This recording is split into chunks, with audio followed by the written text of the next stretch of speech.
Tagarela teológico, escreve atrocidades, responde problemas por vias que não são as escrituras, cai em um hipercalvinismo extremado, indo certamente contra o que é dito nas escrituras, só convence gente que não entende os limites da revelação. Frases do Iago Martins, no um dos seus últimos vídeos, que é uma teologia do mistério, né? Quando Deus manda você calar a boca. Nesse vídeo ele falou várias coisas que são relevantes até, mas algumas coisas que eu não sei se são bem assim. Inclusive, ele falou essas coisas do Vincent Young, que eu vou responder aqui, então fica com a gente nesse vídeo, beleza? Eu sou Abel Separovic, do canal Irmão Nergismo, e já me perguntaram a respeito do porquê que as pessoas não gostam tanto do Vincent Young. Esse é um dos motivos. Vou ter um vídeo que eu vou falar especificamente a respeito disso, mas tá aí um exemplo para vocês. Eu vou desconsiderar as objeções que o Iago faz, que não são tão claras. Vou só abordar o que parece ser mais evidente. Para a gente saber se esse livro, O Autor do Pecado, do Vincent Young, é realmente uma atrocidade teológica, a gente tem que avaliar os argumentos dele. Então, vamos lá, a primeira objeção de verdade.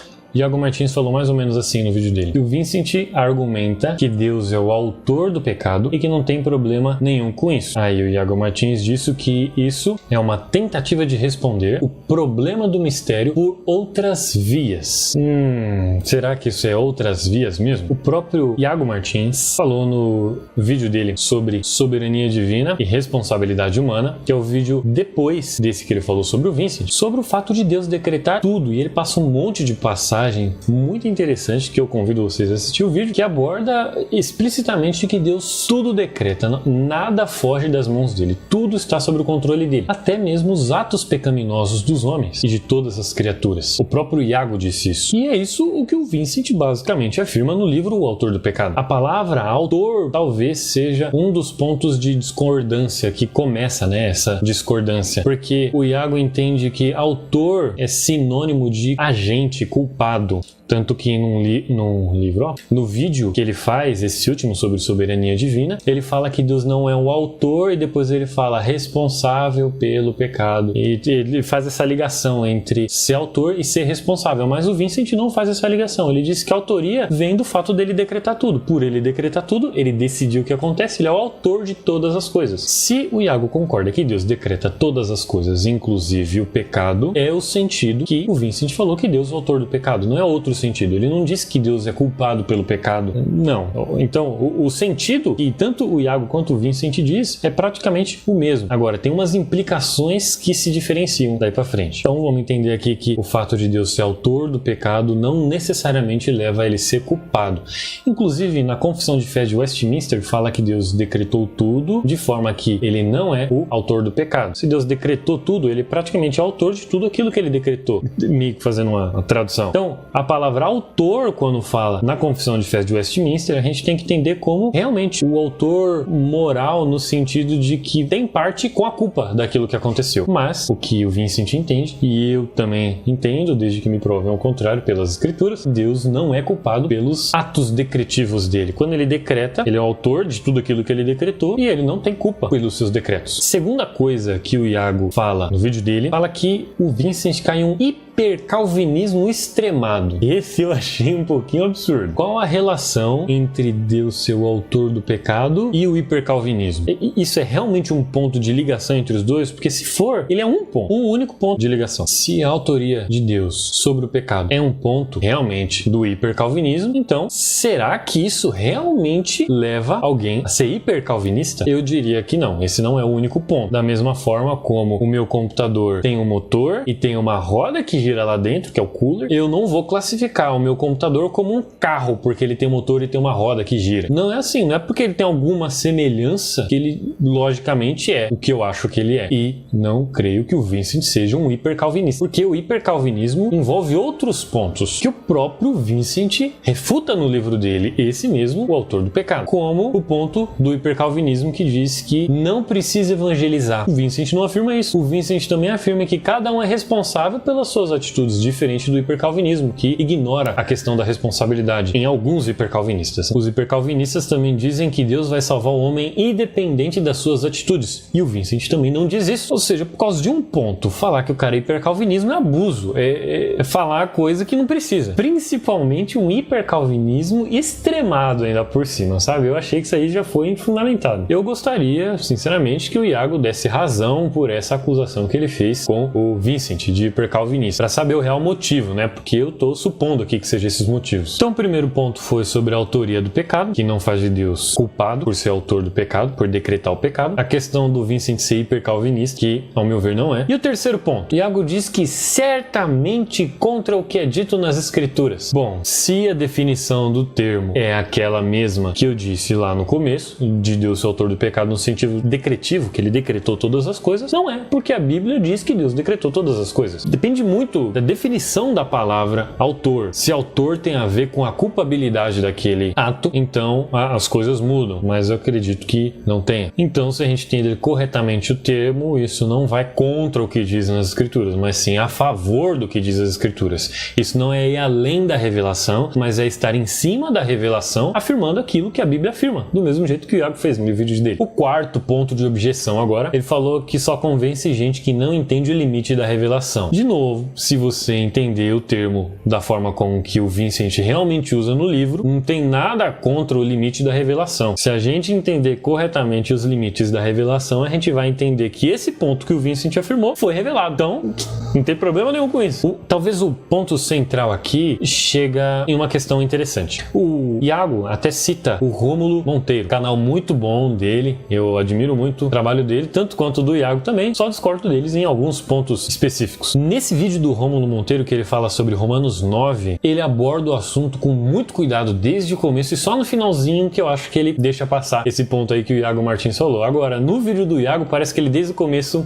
não acerta o ponto. Eu vejo isso. Por qual motivo? Os dois falam a respeito de Romanos 9. Eu vou ler o texto aqui. Quando Deus está falando a respeito dele decretar todas as coisas, inclusive os atos pecaminosos de um homem e de todos os homens, diz assim Romanos 9, do 19 ao 21. Mas algum de vocês me dirá, então, por que Deus ainda nos culpa? A pergunta é essa, por que Deus está culpando a gente? Pois quem resiste à sua vontade? Como que ele vai me culpar se eu não posso fazer outra coisa senão a vontade de Deus? A resposta é, mas quem é você, ó homem, para questionar a Deus? E o Iago Martins para nessa frase. Quem é você para questionar a Deus? Como se você não tivesse a resposta sobre isso, mas o texto continua. Acaso aquilo que é formado pode dizer ao que o formou, por que me fizeste assim? O que ele fala? O oleiro não tem o direito de fazer do mesmo barro um vaso para fins nobres e outros para fins desonrosos? Eu vejo aqui, então, nesse texto de Romanos, não um fique quieto porque eu não quis revelar além disso aqui, mas sim uma resposta de Deus. Fique quieto porque eu já revelei isso aqui. Eu tenho o direito de fazer o que eu quiser com a massa. O que Deus está falando é, não que eu não vou te falar como que isso se resolve, sim, eu vou te falar como isso se resolve. Como que isso se resolve? Deus tem o direito de fazer o que ele quiser. Essa é a resposta para a pergunta se Deus pode realmente me culpar por algo que ele me obrigou a fazer. Me obrigar no sentido decretivo, não no sentido pessoal direto. A resposta da Bíblia é, Deus pode fazer o que ele quiser. Ele tem o direito, isso é justo. Deus pode fazer o que ele quiser. Essa é a verdadeira resposta. Não me parece que Deus deixa o negócio no ar. Ah, você não pode perguntar isso e fica por isso mesmo. Mas Deus responde. No caso, Paulo falando da parte de Deus. O Rômulo pega esse ponto e é muito interessante lá no vídeo dele que ele fala que Paulo enfrenta a pressuposição daquele que fez a pergunta, que é a pressuposição de que tem alguma pergunta que eu vou fazer além daquilo que Deus decidiu, como se a decisão de Deus não fosse última, ou como que se o que ele disse aqui não fosse o suficiente para finalizar toda a questão. Nesse ponto do vídeo do Rômulo, ele é muito mais interessante abordando dessa forma do que no final do vídeo, e o Iago desde o começo do vídeo falando que Deus manda calar a boca, manda ficar quieto, ó, não passe desse ponto da revelação. Que na verdade o problema nessa passagem é questionar a Deus querendo outra coisa senão a própria vontade dele para decretar as coisas. Então nesse quarto ponto que o Iago diz que o Vincent passa os limites da revelação, não me parece ser esse que ele diz um limite de Deus não revelar o porquê que ele é soberano e o homem é responsável. Mas me parece que aqui é revelado sim, então estamos dentro do limite da revelação, dizer que Deus decretou todas as coisas e o homem é responsável exatamente porque Deus quer. Deus tem o direito de fazer o que ele quiser. Então, a questão não é, se Deus tem todo o poder e eu sou responsável, como conciliar as duas coisas? Não são assim que as coisas se conversam. A questão aqui é, Deus é soberano sobre tudo e é exatamente porque ele pode fazer o que ele quiser que ele pode me tornar responsável. A responsabilidade não pressupõe liberdade, mas pressupõe imputação de responsabilidade. Foi-me delegado, foi-me ordenado obedecer e pela minha desobediência eu sou julgado por causa disso. A desobediência é minha, independente se Deus decretou ou não. No vídeo do Iago, esse último que ele lançou, que fala sobre a responsabilidade humana e soberania divina, ele fala dos primeiros textos que ele cita, sobre textos que dizem a respeito da liberdade. Ele fala de João, de 1 João, de João 3,16, se não me engano, e só que os textos não falam a respeito de liberdade, fala a respeito sobre um homem que vai dar uma resposta a uma questão divina, como crer, se você crê, enfim. E isso não diz a respeito da liberdade. E ele diz que o texto mais claro e mais lembrado é esse de Deuteronômio 30:19, que diz assim: hoje invoco os céus e a terra como testemunha contra vocês, de que coloquei diante de vocês a vida e a morte, a bênção e a maldição. Agora escolham a vida, para que vocês e os seus filhos vivam. Iago diz, parece pressupor liberdade esse texto, mas só parece, e só parece pro Iago e para as outras pessoas que assim pensam, porque isso não pressupõe liberdade. Deus não está falando que, vocês são livres dos meus decretos para fazer o que vocês quiserem. É claro que o Iago não acredita nisso, mas vocês são livres em algum sentido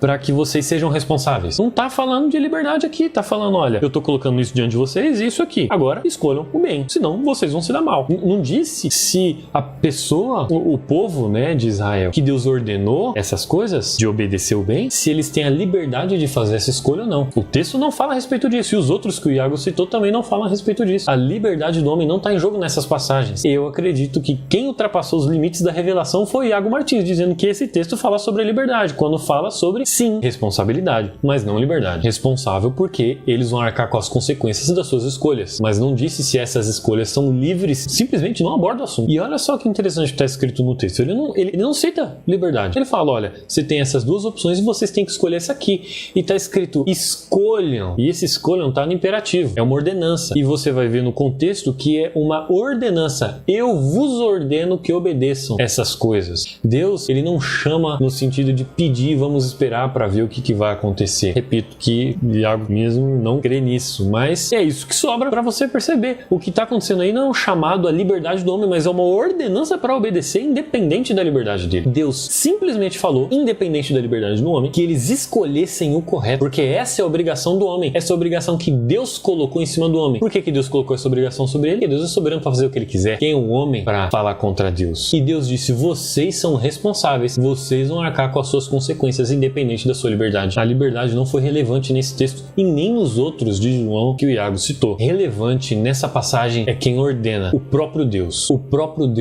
Todo-Poderoso. Diante dele, cale-se toda a terra. É essa a mensagem da Bíblia para nós. Eu espero que vocês tenham gostado desse vídeo, da explicação. Espero que o Iago, se ele for ver esse vídeo, que eu acho muito difícil, responda o vídeo talvez, que seja particular. Não sei se ele vai fazer um vídeo para responder um canal pequeno que nem o nosso, do Irmão Energiza. Mas espero que você tenha entendido. Eu tentei explicar o mais claro possível, mais breve possível, que essa questão não é em si um problema, ainda que a gente entenda ele, da forma como que as pessoas dizem, como um problema. Espero piamente que vocês gostem. Não digam que Deus é culpado pelo pecado, ele de forma alguma é, que ele é a justiça última e decidiu que era justo que ele fizesse isso. Eu vou explicar isso mais pra frente em outros vídeos talvez, mas fiquem aí, dê um joinha no vídeo, se inscreva no canal, compartilhe se você quiser e até a próxima. Falou, eu me fui.